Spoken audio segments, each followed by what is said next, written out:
വൃത്തിയാക്കാൻ നമ്മൾ പല ഉപായങ്ങളും കണ്ടെത്തിയിട്ടുണ്ട്. പക്ഷെ മനസ്സിനെ വൃത്തിയാക്കാൻ പ്രാർത്ഥന, ധ്യാനം ഇത് മാത്രമേ വഴികളുള്ളൂ. അതുകൊണ്ട് ദിവസം പ്രാർത്ഥിക്കണം.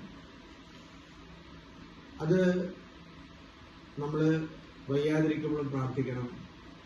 എന്തെങ്കിലും ഒരു പ്രത്യേക ഭക്ഷണം, ഇപ്പൊ ആരെങ്കിലും പറയും ഇന്ന് ഞാൻ കുഴിമന്തി കഴിച്ചു അതുകൊണ്ട് പ്രാർത്ഥിക്കില്ല, അങ്ങനെ ചെയ്യരുത്. എപ്പോഴും പ്രാർത്ഥിക്കണം. പിന്നെ ചില ആൾക്ക് ഇന്ന് എനിക്ക് പീരിയഡ്സ് ആണ് അതുകൊണ്ട് ഞാൻ പ്രാർത്ഥിക്കില്ല, അങ്ങനെ ചെയ്യരുത്. എപ്പോഴും പ്രാർത്ഥിക്കണം. കുളിച്ചില്ല എന്ന് പറഞ്ഞ് പ്രാർത്ഥിക്കാതിരിക്കാൻ പാടില്ല, പ്രാർത്ഥിക്കണം.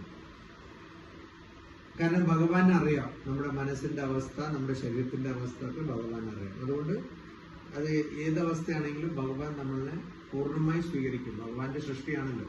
അതുകൊണ്ട് ദിവസം പ്രാർത്ഥിക്കണം. അതോടൊപ്പം തന്നെ നമുക്കൊരു ചെറിയ കൊച്ചു പുസ്തകം കൊടുത്തിട്ടുണ്ട്, വിവേകാനന്ദ സൂക്തം.